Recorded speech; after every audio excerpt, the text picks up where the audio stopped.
ba ntsheditswe kwa ntle mo serameng.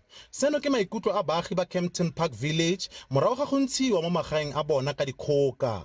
Mme le ngwana wa dibeke di le 5 ba ile ba thusiwa ka felo la go robala ka bane ba le gareng ga bao ba ntshitsweng mo magaeng a bona.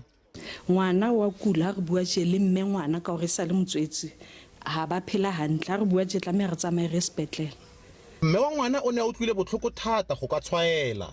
Baagisane ka ena ba re ba ne ba boleletswe gore lefelo leno ke la batho ba dikobo dikhutshwane, le fa go le yalo ba duela madi a kwa godimo thata.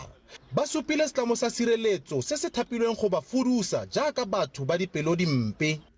Lina rente ya ka iya khuphuga each and every month. I'm the widow. Last day they started this thing. When they started this thing, I was still wearing black. In that black, I was not supposed to talk. It's too much. Almost 7,000, 8,000, 10,000. But charge 2,000 rand a month. Setlamo se se laolang Kempton Park Village se netefaditse fa malapa a le mararo a ile a ntshiwa mo magaeng a bona ka dikgoka morago ga go retelelwa makgetlo a le mantsi go duela rente. Sari se ile sa dira kopo kwa kgotlatshekelo go bona tetla ya go ka ntsha malapa ao. Mokhuduthamaga wa matlo wa Ekurhuleni ga a kgona go ka tshwaela. Offense Timo, SABC News, Kempton Park.